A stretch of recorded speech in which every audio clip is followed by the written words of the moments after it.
Bonjour, bienvenue à cette séance de présentation sur l'autocorrélation des résidus. Dans le cadre de cette présentation, nous allons discuter, entre autres, des causes, conséquences et des tests de détection de l'autocorrélation. Vous vous souvenez, lors d'une séance passée, nous avons présenté un problème dénommé multicollinéarité. Ce problème était dû au fait de l'existence de relations de linéarité entre les variables explicatives, y compris le terme constant, dans un modèle. Bien évidemment, ce problème est susceptible de surgir lorsqu'il existe un grand nombre de variables explicatives dans le modèle. Du coup, quelqu'un peut se dire, eh bien, pour éviter le problème de la multicollinéarité, je vais inclure très peu de variables explicatives dans mon modèle. Là encore, vous risquez de résoudre le problème en créant un autre problème, appelé autocorrélation des résidus. Ce problème est dû à l'omission de variables explicatives importantes. Mais alors, c'est quoi l'autocorrélation des résidus? Les résidus d'un modèle sont dits autocorrélés lorsque chaque valeur du résidu est expliquée par une valeur passée du même résidu. Donc, si c'est la valeur passée immédiatement avant, donc la valeur passée décalée d'une période, dans ce cas, on parle d'un problème d'autocorrélation d'ordre 1. S'il s'agit de la valeur passée décalée de 2 périodes, dans ce cas, on parle de l'autocorrélation d'ordre 2. Bien évidemment, le terme ρ qu'on a ici doit être compris entre -1 et 1, c'est-à-dire il doit être inférieur à 1 en valeur absolue. Supposons que ce terme ρ soit négatif. À quoi ressemblerait la représentation graphique des résidus? Voilà. La représentation graphique des résidus aurait l'air de valeurs qui oscillent autour de 0, c'est-à-dire une alternance de valeurs positives et de valeurs négatives. Cependant, dans le cas où il n'y a pas d'autocorrélation dans les résidus, à ce moment-là, la représentation graphique aurait l'air d'une marche aléatoire, c'est-à-dire les valeurs évoluent à pas de soulard, aucune valeur n'est expliquée par ces valeurs passées. Quelles sont donc les causes de l'autocorrélation des résidus? On l'a dit dès le début de cet exposé, c'est entre autres l'omission d'une variable explicative importante ou encore la mauvaise spécification du modèle. Par exemple, le fait de considérer qu'un modèle soit linéaire alors que ce n'est pas le cas. Quelles sont donc les conséquences de l'autocorrélation des résidus? La première chose qu'il faut retenir, c'est que dans le cadre de l'autocorrélation des résidus, lorsqu'on a des résidus autocorrélés, les coefficients sont non biaisés, contrairement à la multicollinéarité. Cependant, les variances associées à ces coefficients sont biaisées, ce qui va correspondre à de mauvais écart-types, du coup à de mauvais intervalles de confiance. Donc, pour une lecture plus approfondie sur cet aspect, je vous recommande de lire Jeffrey Wooldridge dans son ouvrage intitulé « Introduction à l'économétrie ». Comment est-ce qu'on procède généralement pour détecter les problèmes d'autocorrélation des résidus? Plusieurs techniques sont utilisées.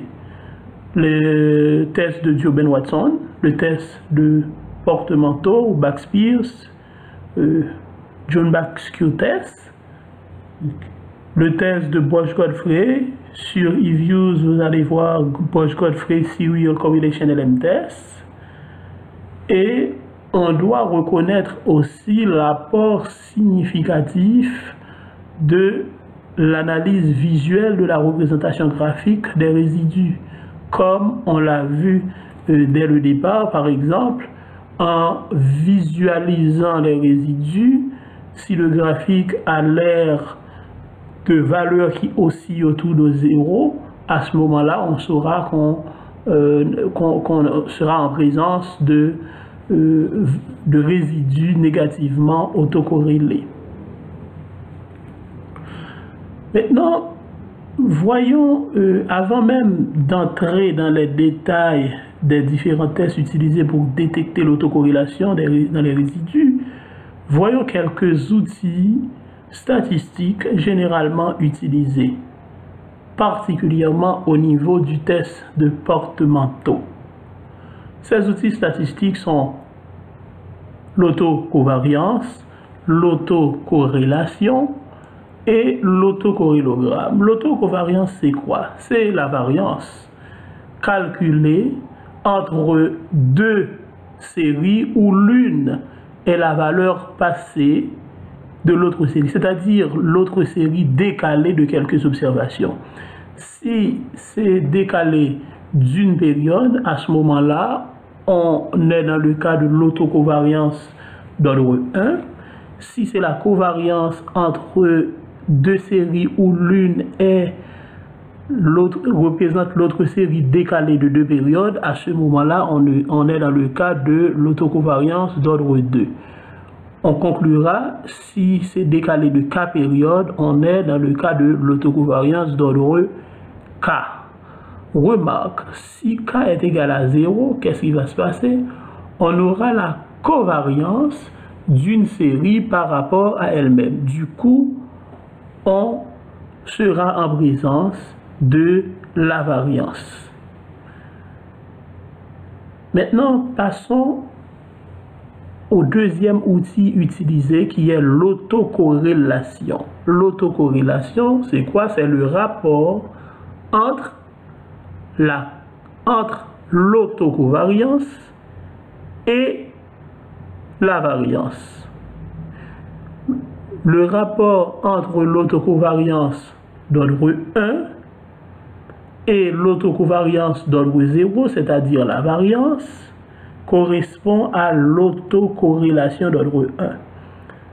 Il en est de même pour l'autocorrélation d'ordre 2, c'est le rapport entre l'autocovariance d'ordre 2 et l'autocovariance d'ordre 0, appelée aussi variance. Du coup, la fonction d'autocorrélation d'ordre K est égale à l'autocovariance d'ordre K divisé par l'autocovariance d'ordre 0. Un autre outil utilisé est la fonction d'autocorrélation partielle. Ces fonctions sont un petit peu plus complexes. Elles débordent le cadre de cette présentation. Du coup, nous n'allons pas les présenter. Maintenant, un dernier aspect à souligner. Si je représente graphiquement la fonction d'autocorrélation, disons, si je représente graphiquement les différentes autocorrélations, c'est-à-dire d'ordre 1, d'ordre 2, 3, 4, etc., ce graphique portera le nom d'autocorrélogramme. Du coup, je pense que nous sommes suffisamment armés pour aborder les différents tests de détection de l'autocorrélation des résidus. Prenons le premier test. Le premier test, le test de Durbin-Watson. Tout d'abord, ce test est utilisé pour détecter un problème d'autocorrélation d'ordre 1. S'il y a de l'autocorrélation d'ordre 2 dans les résidus ou encore plus élevé, le test de Duben-Watson ne sera pas en mesure de voir s'il y a ce problème. Du coup, les hypothèses du test sont les suivantes. On va tester l'hypothèse nulle où phi est égal à 0, c'est-à-dire pas d'autocorrélation, absence d'autocorrélation, contre l'hypothèse alternative où les résidus sont autocorrélés. Voici la statistique du test de Duben-Watson et voici la règle de décision du test de Duben-Watson. Si la statistique calculée dW est comprise entre 0 et D1, D1 c'est quoi? D1 c'est D1 et D2 sont des valeurs lues dans la table de Duben-Watson. Pour trouver ces valeurs, il suffit de connaître le nombre de variables explicatives existant dans le modèle et le nombre d'observations utilisées pour construire le modèle. Donc du coup, si DW est compris entre 0 et 1, à ce moment-là, on est dans un cas d'autocorrélation positive. Et si DW est compris entre 4 moins D1 et 4, on est dans un cas d'autocorrélation négative.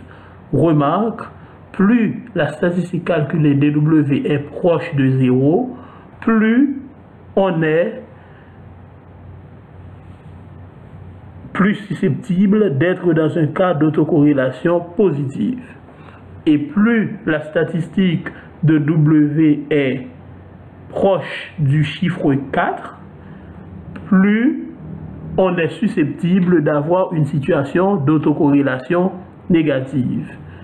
Malheureusement, dans le test de Duben-Watson, il y a aussi des zones de doute, c'est-à-dire des zones où on ne peut pas conclure. On n'est pas en mesure de dire s'il y a une situation d'autocorrélation positive, négative, ou s'il n'y a pas d'autocorrélation tout court dans les résidus. Ce sont les cas où DW est compris entre D1 et D2 et les cas où DW est compris entre 4 moins D2 et 4 moins D1. En outre, si on a une situation où DW est compris entre D2 et 2, ou bien entre 2 et 4 moins D2, à ce moment-là, on conclura qu'on est dans une situation d'absence d'autocorrélation. Remarque, plus la statistique DW est proche de 0, eh bien, on est plus enclin à ne pas avoir de problème d'autocorrélation. Maintenant, la grande question, c'est à quoi aura l'air le test de Duben-Watson sur eViews? C'est facile à calculer puisque le logiciel eViews sort la statistique de Duben-Watson dès l'estimation du modèle. Et on a ici un DW égal à 1.83, c'est-à-dire un DW qui se rapproche un petit peu du chiffre 2. Donc du coup, après vérification approfondie, on ne sera pas étonné de voir que dans ce modèle, il n'y a pas de problème d'autocorrélation des résidus. Naturellement, si on voulait, on pouvait regarder les valeurs de D1 et D2 en utilisant, par exemple, on voit ici, il y a 2 variables explicatives et 23 observations.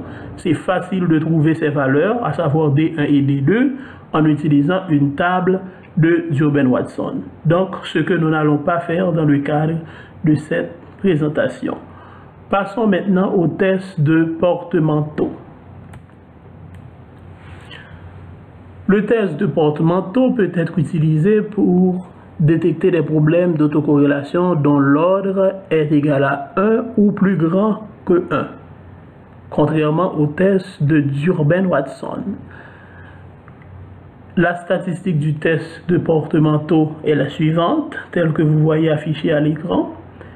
Et l'hypothèse nulle du test manteau, je ne l'ai pas dit, mais je dois mentionné, l'hypothèse nulle du test de Porte-Manteau correspond à absence d'autocorrélation dans les résidus. Maintenant, une fois l'hypothèse nulle connue, si on dispose de la valeur P, à savoir p-value, on peut conclure de l'existence ou non d'un problème d'autocorrélation des résidus. La règle de décision est la même, quel que soit le test, dès lors que p-value, la valeur P, est inférieure au seuil choisi, 5% généralement, on rejette H0.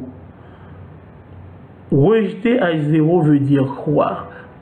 Étant donné que H0 disait qu'il y a absence d'autocorrélation des résidus, donc en rejetant H0, cela voudrait dire que les résidus sont autocorrélés. Par ailleurs, si on trouve une valeur P supérieure au seuil choisi, 5%, on va conclure qu'on ne peut pas rejeter H0. Donc, si on ne peut pas rejeter H0, H0 disait quoi? H0 disait qu'il y a absence d'autocorrélation dans les résidus. Donc, du coup, on va conclure que les résidus ne sont pas autocorrélés. Après le test de Porte-Manteau, il y a un autre test utilisé, c'est le test de Jones-Bach-Q test. Désolé, je voulais dire, après le test de Porte-Manteau, un autre test utilisé est le test de Bosch-Godfrey. Mais juste avant de passer au test de Bosch-Godfrey, voyons à quoi ressemblerait le test de Porte-Manteau ou Jones-Bach-Q test sur eViews. Voici la démarche à utiliser: View Residual Diagnostic Correlogram Q. Après avoir estimé le modèle, c'est cette démarche qu'il faut utiliser dans le cadre du test de Porte-Manteau. Et voici ce à quoi ressemblerait le test de Porte-Manteau sur eViews. Remarque, voici donc ça c'est la représentation graphique. Donc là encore, c'est une représentation graphique de la fonction d'autocorrélation et là de la fonction d'autocorrélation partielle. Donc du coup, ce qu'on a là, ce sont des autocorrélogrammes. Donc autocorrélogramme et autocorrélogramme partiel. La fonction d'autocorrélogramme partielle, la fonction d'autocorrélation partielle et la représentation graphique qui est l'autocorrélogramme est très important pour conclure si oui ou non on a un problème d'autocorrélation des résidus. Remarque, il y a une bande à l'intérieur de laquelle toutes les valeurs sont restées. Donc, puisque les valeurs sont restées à l'intérieur de la bande, aucune valeur ne sort de la bande. Donc, du coup, cela sous-entend qu'il n'y a pas de problème d'autocorrélation. Donc, ce qui est surtout plus important, il faut remarquer aussi que la probabilité associée à chaque valeur, ces probabilités sont tous supérieures à 5%. Dès lors que ces probabilités sont supérieures à 5% au seuil choisi, donc on se trouve ici, la p-value supérieure à 5%, on va dire on ne peut pas rejeter H0, et H0 disait quoi? Absence d'autocorrélation des résidus. Passons à l'autre test utilisé après le test de Porte-Manteau ou Jones-Bach-Q test. L'autre test, c'est le test de Bosch-Godfrey. Le test de Bosch-Godfrey fait exactement la même chose que le test de Porte-Manteau, la même hypothèse nulle, à savoir pas d'autocorrélation des résidus, donc absence d'autocorrélation des résidus. Donc l'intuition du test, qu'est-ce qu'on fait? Tout d'abord, on a un modèle linéaire multiple on utilise les résidus du modèle linéaire multiple, on régresse ce résidu sur les valeurs des variables, sur les différentes variables explicatives et sur les valeurs passées des résidus décalés de m périodes. Et par la suite, on va tester les coefficients associés à ces résidus. Donc, si ces coefficients sont nuls, on est dans le cas où il n'y a pas de problème d'autocorrélation des résidus. S'il existe au moins un coefficient qui est différent de 0, cela sous-entend que les résidus sont autocorrélés. Voici la statistique du test. Le nombre d'observations multiplié par le R carré du modèle auxiliaire. Donc, le modèle auxiliaire, c'est le modèle que j'ai mis ici au niveau de l'intuition du test. Et la règle de décision est la même. Si la valeur p-value est inférieure à 5%, on rejette à 0. C'est-à-dire, il y a un problème d'autocorrélation. Et si la valeur P est plus élevée que 5%, on ne peut pas rejeter H0, c'est-à-dire absence d'autocorrélation des résidus. Sur eViews, à quoi aurait l'air le test de Broch-Godfrey? Voilà. La démarche, vous connaissez la démarche déjà, c'est après avoir estimé l'équation, vous faites View, Residual Diagnostic. Au lieu de corrélogramme Q pour le test de porte-manteau, il faut juste choisir Broch-Godfrey Serial Correlation LM Test. Et à ce moment-là, ce tableau-là va s'afficher après avoir inséré le nombre de retards. Et comme nous pouvons voir ici, le nombre d'observations multiplié par R carré, c'est la statistique du test, comme on l'a mentionné ici. Cette statistique sur une loi de qui 2 à m degrés de liberté sous l'hypothèse nulle, et la probabilité associée à ce test correspond donc à 0,9946. Cela voudrait dire que une valeur plus élevée que 5%. La probabilité étant plus élevée que 5%, donc on ne peut pas rejeter H0. H0 disait quoi? Qu'il y a absence d'autocorrélation des résidus. Pas d'autocorrélation des résidus. Somme toute, les résidus autocorrélés sont un problème majeur. On a de mauvaises variances qui vont nous conduire à de mauvais écart-types et de mauvais intervalles. Les intervalles seront en général plus larges que l'intervalle habituel dans lequel évoluent les coefficients. Pour détecter l'autocorrélation des résidus, on utilise le test de Durbin-Watson, le test de porte-manteau et le test de Broch-Godfrey. À la prochaine pour une autre représentation où nous allons faire les démonstrations sur eViews. Je vous remercie et à bientôt.